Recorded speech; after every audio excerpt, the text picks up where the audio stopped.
les jours, du lundi au vendredi, à partir de 9h, faites le plein d'énergie de votre journée sur Guérit TV Monde avec le meilleur réveil. Le meilleur réveil, c'est 55 minutes d'émission bien achalandée avec des rubriques comme actualité, météo, culture, santé et des invités qui aborderont des sujets captivants. Des prévisions, des recettes intéressantes constitueront également le menu. Et la boucle sera bouclée sur une note légère. Prenez donc le rendez-vous pour votre dose d'énergie matinale en direct. Le meilleur réveil, c'est sur le leader des Web TV.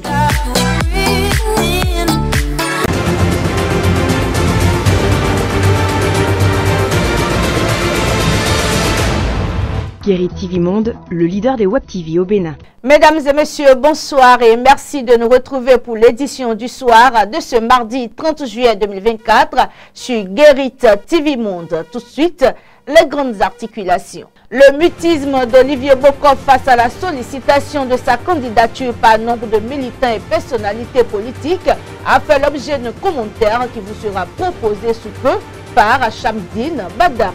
Tenue effective de la 3e session ordinaire du conseil municipal de Porto Novo ce jour, le maire Charlemagne Akoti et son équipe n'ont pas dérogé aux dispositions de l'article 67 de la loi numéro 2021-14 du 20 décembre 2021 portant code de l'administration territoriale en République du Bénin. Au Niger, la Cour d'appel de Niamey a ordonné lundi dernier la libération provisoire de 4 anciens ministres du régime déchu de l'ancien président Mohamed Bazoum. Vous aurez plus amples détails dans un instant. À nouveau, bonsoir et bienvenue. De nombreux mouvements suscitent la candidature d'Olivier Bokor, opérateur économique et ami personnel du président Patrice Talon dans le cadre des élections présidentielles de 2026. Que retenir de son silence? Je vous invite à suivre ce commentaire de Chamdine Badarou. L'hypothèse de la candidature d'Olivier Bokor à l'élection présidentielle de 2026 suscite de nombreuses interrogations. Le nom de cet homme d'affaires, ami personnel du président Patrice Talon, est évoqué depuis plusieurs mois comme un potentiel candidat par des membres influents de la mouvance présidentielle. Pourtant, malgré les spéculations et les appels de certains militants des partis Union progressiste, Le Renouveau et Bloc républicain, Olivier Bokor n'a fait aucune déclaration publique sur ses intentions. Le silence d'Olivier Bokor pourrait être perçu comme une stratégie délibérée pour maintenir le suspense et éviter de polariser l'opinion publique prématurément. Dans un contexte politique où chaque déclaration peut être minutieusement scrutée et analysée, cette absence de positionnement officiel pourrait permettre à Bokor de jauger ses capacités sur le terrain politique. Lors de son dernier entretien à la télévision nationale, le président Patrice Talon avait affirmé n'être au courant de rien concernant la candidature de son ami. Cette déclaration laisse place à deux interprétations. D'une part, il pourrait s'agir d'une tentative de maintenir une distance officielle et d'afficher une posture de neutralité. D'autre part,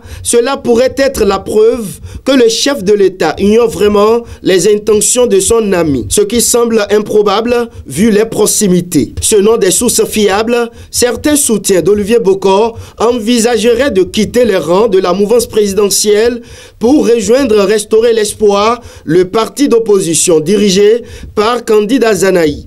Ce mouvement pourrait être une stratégie élaborée par Olivier Bokor pour se positionner en dehors de la sphère directe d'influence de Talon, tout en capitalisant sur l'aura critique de l'opposition pour se dire un électorat plus large et diversifié. L'hypothèse d'un plan B orchestré par Olivier Bokor demeure une possibilité intrigante.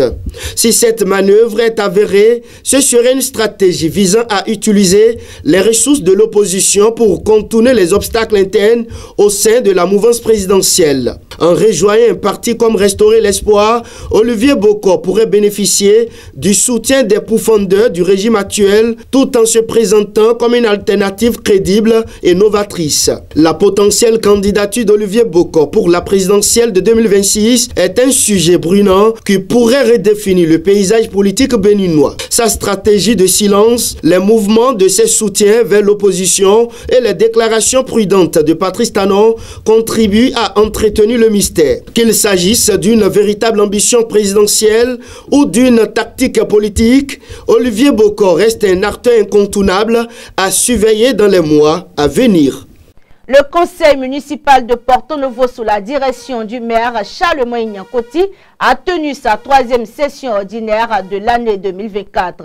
Deux points étaient à l'ordre du jour: la lecture, l'amendement et l'adoption du compte rendu de la deuxième session ordinaire du conseil municipal tenu les 29 et 30 avril dernier, suivi du point sur la mise en œuvre des recommandations d'une part et d'autre part la présentation et la validation du rapport trimestriel d'activité du conseil de supervision. La session s'est déroulée dans les locaux de la Maison des Jeunes de Diegankpevi. C'est autour de deux points inscrits à l'ordre du jour que s'est tenu dans les locaux de la Maison des Jeunes de Diegankpevi ce mardi 30 juillet 2024, la troisième session ordinaire de la mairie de Porto Novo, conduite de main de maître par le premier citoyen de la ville, Charlemagne Nyankoti. Il s'agit de la lecture, de l'amendement et de l'adoption du compte rendu de la deuxième session ordinaire du conseil municipal tenue les 29 et 30 avril dernier, suivi du point de la mise en œuvre des recommandations d'une part et d'autre part de la présentation et de la validation du rapport trimestriel d'activité du conseil de supervision. Le maire Charlemagne Nyankoti, à l'entame de son allocution, a annoncé l'effectivité des festivités du 1er août dans la ville capitale avant d'inviter les différentes couches de la population à se mobiliser pour la réussite de l'événement historique qu'est le Festival des Masques de Porto Novo. La présente session s'ouvre à un moment où le Festival international de Porto Novo, devenu Festival des Masques, frappe à nos portes. Ce festival, qui se tiendra du 2 au 4 août prochain, est une célébration majeure de notre patrimoine culturel et une vitrine de la richesse de nos traditions. Nous tenons à dire merci au chef de l'État, le président Patrice Talon, qui a eu la vision et la justesse d'institutionnaliser ce festival. Car, grâce à cette décision, le Festival des Masques devient un rendez-vous incontournable qui renforce et renforcera davantage notre identité culturelle et promeut plus encore notre patrimoine à l'échelle internationale. Reconnaissons les efforts fournis par les différents services de la mairie en matière de recouvrement de fonds pour la réalisation des projets communautaires et autres. Charlemagne Nyankoti souligne ici les défis financiers qui demeurent les leurs. Où le montant était de 239 436 950 francs, ceci montre un écart positif de 22 661 715 francs. En général, les différents services de la mairie et ceux des impôts ont pu mobiliser du 1er janvier au 30 juin 2024 un montant de 578 973 862 francs en recettes propres, pour une prévision de 2 543 247 804 francs, soit un taux de réalisation de 22,77%. Une analyse approfondie des données est essentielle pour comprendre les défis financiers auxquels nous sommes confrontés et pour améliorer les performances économiques de la mairie. Cette troisième session ordinaire s'est soldée par l'adoption et la mise en œuvre des recommandations ainsi que par la validation du rapport trimestriel des activités du conseil de supervision. Après plusieurs mois de travaux intenses et acharnés, ce sont les vacances scolaires. Ainsi, enseignants et apprenants sont à la maison, loin de l'école et des cours, pour un bon moment de repos. Les vacances, souvent considérées comme des périodes de repos tant physiques qu'intellectuelles, sont mises à profit par certains apprenants pour renforcer leur niveau de connaissance pédagogique. Une vieille pratique qui remonte très loin dans les habitudes éducatives. Chez nous, au Bénin, nous y sommes intéressés dans ce reportage. Ces élèves du cours primaire et du cours secondaire ont démarré depuis une semaine les cours de vacances. C'est une manière pour eux d'occuper la matinée de leur période de repos, mais aussi d'acquérir de nouvelles connaissances. Je sais que les cours de vacances vont me permettre à développer mon niveau en troisième parce que je ne comprends encore certains niveaux. Donc j'ai besoin de certains niveaux, certaines appréciations du prof qui vont m'aider en troisième. J'ai choisi de faire les cours de vacances pour pouvoir être prête l'année prochaine pour savoir mieux ce qui va m'attendre. Pendant un mois, ces élèves reçoivent des cours dans plusieurs matières comme la mathématique, le français, la science de la vie et de la terre, SVT, et autres matières. L'avantage est qu'ils seront mentalement et physiquement prêts pour la prochaine rentrée scolaire. Les cours de vacances, c'est d'abord pour que les élèves évitent d'oublier ce qu'ils ont déjà fait l'année dernière, et pour faire aussi des projections sur ce qu'ils auront à faire l'année prochaine dans des matières fondamentales. Puisque l'enfant sait déjà de quoi il sera question l'année prochaine, les difficultés qu'il pourrait rencontrer seront aplanies déjà dans les vacances avant que l'enfant ne commence les cours.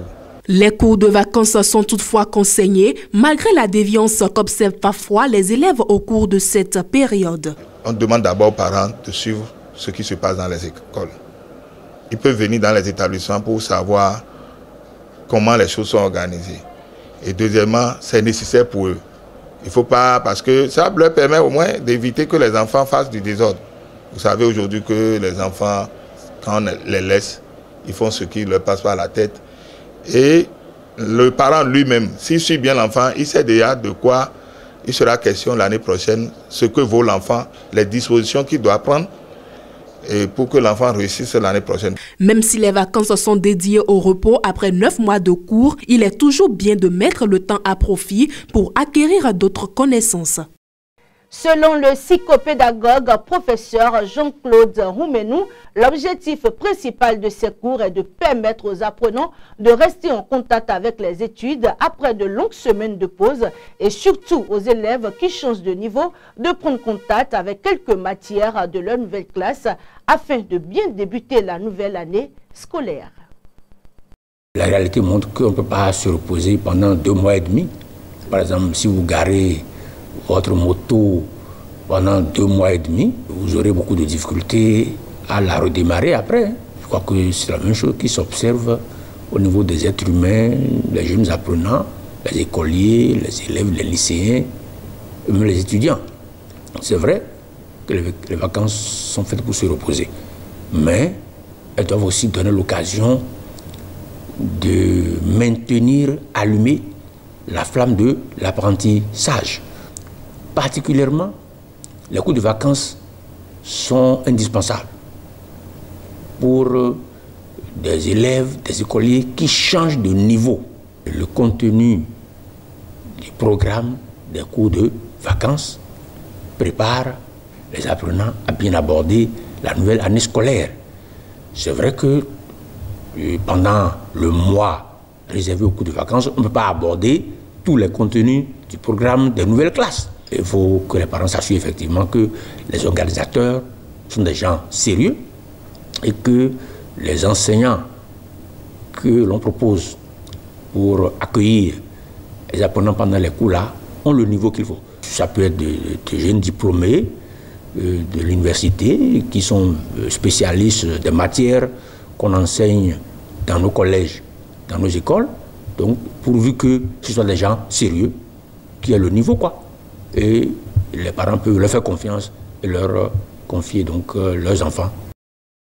Sa Majesté Oguyomi Pontinini, haut dignitaire de la fraternité Ogboni Aborigi du Bénin, a reçu ce lundi 29 juillet 2024 son homologue du Nigeria dans le cadre du démarrage des festivités du culte Egungun au Bénin. Au terme de son séjour, ils se sont prêtés à notre micro. Quand on parle de la fraternité Ogboni c'est une culture que quand on veut rentrer en profondeur, si tu es musulman, c'est bon pour toi. Si tu es chrétien, c'est bon pour toi. Parce que nous tous, d'abord, pour commencer, nous tous, nous sommes Ogboni. Si tu es le fils de Adam et de Eva, tu es Ogboni. Parce que quand, comment dire, le Dieu, quand on dit le Dieu des cieux, hein, quand on dit le Dieu des cieux, le Fils et le Père et la mère, quand on dit la déesse mère, c'est la terre. Hein? La déesse mère a béni que nous adorons dans Ogboni, c'est la terre. Ogboni adore la terre. Donc quand le Dieu avait envoyé l'ange Gabriel sur la terre de venir prendre la terre pour qu'on puisse créer notre arrière-grand-père qui suit Adam, voilà, la terre l'a arrêté pour dire mais tu ne dois pas partir, tu es venu là, dis-moi, c'est le Dieu des cieux qui m'a envoyé prendre la terre. Et l'ange Gabriel est retourné voir le Dieu des cieux pour dire mais je voulais prendre la terre, la déesse, la terre, un peu de la déesse, mais à béni. C'est pourquoi on dit quand on dit il est la terre, vous voyez un peu. Alors, donc le Dieu a dit vas-y que tout ce que je vais prendre sur toi, je vais retourner ça. Quand tu es au Ogboni, tu es protégé de tous les esprits maléfiques. Mokokoki Bobo Arailu Republic of Benin Pata láti lé doko bonjour. Bọ́dẹ̀kí gbogbo ẹ̀yin tẹ́ wà lórí ìdúró, bọ́dẹ̀kí gbogbo ẹ̀yin tí ẹ wà ní táìmù bọ́yọ́wọ́ ọ̀rọ̀ lẹ́bọ́yọ́ san gbogbo ìmọ̀ kíkàkiri àgbáńlá ayé. Mo wá fi kíkì mi, mo fi kí president Republic of Benin. Mo wá fi kíkì president Benin, mo fi kí president wa náà Nàìjíríà. President wa Bola Ahmed Tinubu mo fi kí wọn irúnmọlẹ̀ kan bẹ́lú Republic of Benin tó mi gbó kìtìkìtì kábíyèsí ọba Ògbóni mi ọba Adéyẹmí Bọ̀tìlínì tẹ́ jẹ́ ọba Ògbóni aborigi gbogbo Republic of Benin pátá mo ṣe dí ọ̀dọ̀ wọn báyìí nánà wà ní irú ẹni ńlá báyìí tó wá ká wọn irú mi náà gbọdọ̀ pọ́nlù láì jẹ́ pé wọ́n ṣe interview fún mi lérí mo ṣe wọ̀lú mo wá wọ̀lú náà rèé mo àbọ̀ sọdún egúngún mo dẹ̀ gbọ́dọ̀ kí ọba Ògbóni. Ògbóni jẹ́ ẹ̀sìn Ògbóni jẹ́ ẹ̀sìn tí ó dára tí kìí ṣe ẹgbẹ́ òkùnkùn. Ògbóni jẹ́ ẹ̀sìn tó máa ń tọ́ni sọ́nà ẹ̀sìn tó dẹ̀ máa ń dáàbò bo ni Ògbóni jẹ́ torí ẹ̀ mo fẹ́ mọ̀ ìfẹ́ lọ́dẹ̀ ṣe kókó tó dẹ̀ wà nínú Ògbóni ìfẹ́ náà mo dẹ̀ fẹ́ gbogbo ẹ̀yin Ògbóni yòókù náà tẹ́ ẹ bá wà gẹ́gẹ́ bí kábíyèsí wọn ọba Ògbóni Adéyẹmí Bọ̀tìlínì bẹ́ẹ̀ ṣe lo ìfẹ́ kan sí gbogbo ènìyàn torí ìfẹ́ ni wọ́n fi gbà mí ìfẹ́ náà fi gbè mí bẹ́ẹ̀ ṣe lo ìfẹ́ ẹ jẹ́ ká bára wa lo ìfẹ́ náà ní kí n tún sọ̀rọ̀ lé lórí pé Ògbóni ká sọ̀rọ̀ wa dé yóò kan ká yé máa ṣe katakata ká máa ṣe bọ́ọ̀bọ̀ ọ̀pá bọ́ọ̀bọ̀ òbúlẹ́sẹ̀ ká ní ìmọ̀ kan síra wa Ògbóni ò yàtọ̀ sógbóni Ògbóni lògbóni jẹ́ wọn á dúpẹ́ lọ kábíyèsí mi Bọ̀tìlínì Adéyẹmí pé bẹ́ẹ̀ ṣe ń to Ògbóni ní ìlú Benin tí kò wọ́ kò ní wọ́ lọ́wọ́ yín torí kò wọ́ lọ́wọ́ alára kò wọ́ lọ́wọ́ ajérò kò wọ́ lọ́wọ́ Ọ̀ràngúnléèlà kò ní wọ́ lọ́wọ́ yín náà Ògbóni lókè ní ìlú Republic of Benin ọlọ́kè tẹ́ ń gbé àgbéga rẹ̀ onílẹ̀-èdè àmọ́ gbéga o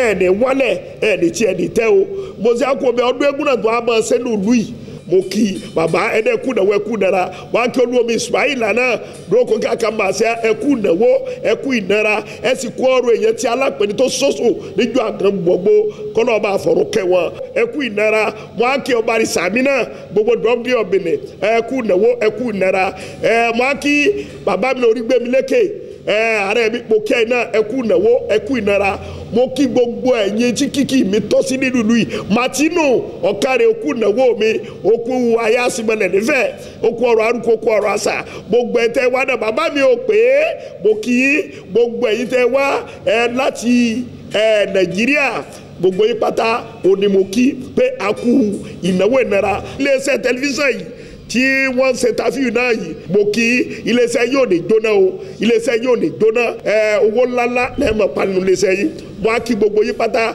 ìlú Republic of Benin kò ní bàjẹ́ ogun ò ní wọ́bẹ̀ ìlú Nàìjíríà kò ní bàjẹ́ ogun ò ní wọ́bẹ̀.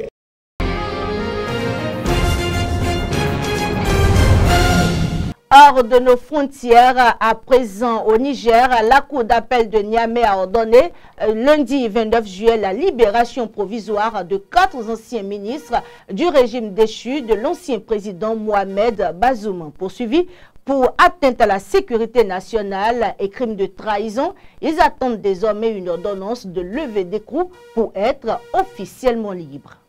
Au Niger, dans la soirée de ce lundi, 4 anciens ministres du régime déchu de l'ancien président Mohamed Bazoum ont reçu une notification de justice ordonnant leur libération provisoire. Ils sont pour l'heure toujours dans l'attente d'une ordonnance de levée d'écrou pour recouvrer officiellement la liberté. Arrêtés au lendemain du coup d'État du 26 juillet 2023, ils sont poursuivis pour atteinte à la sécurité nationale et crime de trahison. L'ancien ministre de l'Intérieur, Ahmad Amadou Soulé, l'ex-ministre des Finances, Ahmad Didou, l'ancien ministre de l'Énergie, Ibrahim Yakoubou et l'ex-ministre du Plan, Rabiou Abdou, ont passé plus d'1 an en détention préventive. Selon leur conseil, leur seul crime est d'avoir publiquement condamné le coup d'État militaire mené par le Conseil national pour la sauvegarde de la patrie ou d'occuper des postes à responsabilité au moment des faits. Rien de préhensible d'un point de vue pénal pour Maître Issoufou, l'un des avocats des prévenus, qui dénonce un dossier complètement vide à l'encontre de ses clients. Joint par téléphone, il se réjouit de l'annonce de leur libération provisoire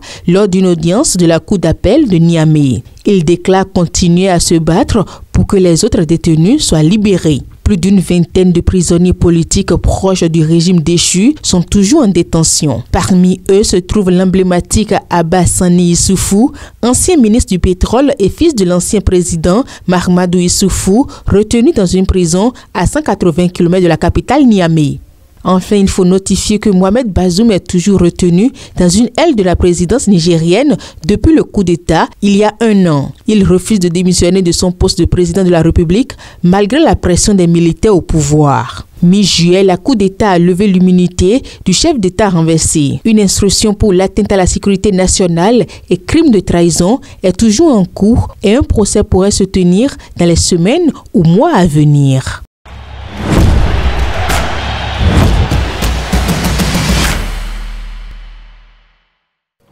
En passeport, nous parlons de la rencontre du Bénin avec les équipes du Nigeria et de la Libye en septembre 2024 dans le cadre des éliminatoires de la Coupe d'Afrique des Nations CAN 2025 au Maroc, ainsi que de la défaite du judoka Alexis Kbadé aux Jeux Olympiques Paris 2024 suite à sa prestation dans la catégorie des moins de 81 kg. Un choc contre le Nigeria pour débuter les éliminatoires de la Coupe d'Afrique des Nations CAN 2025 au Maroc.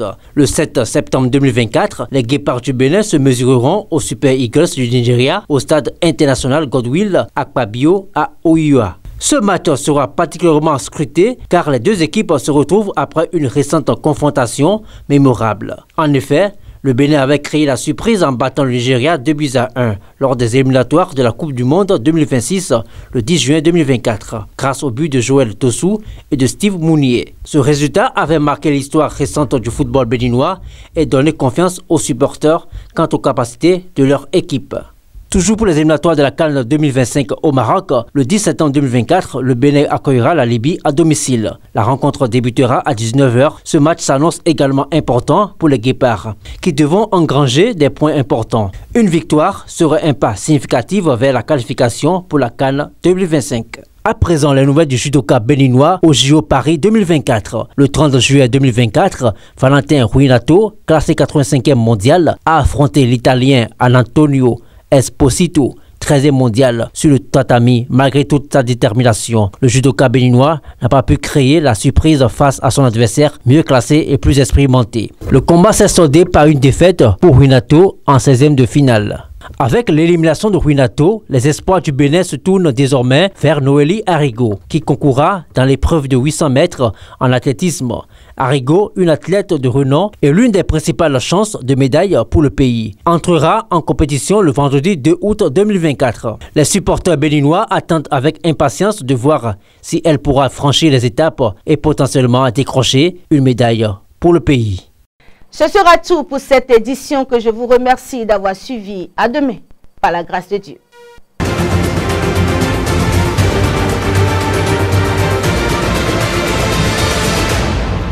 Guérit TV Monde, le leader des Web TV au Bénin.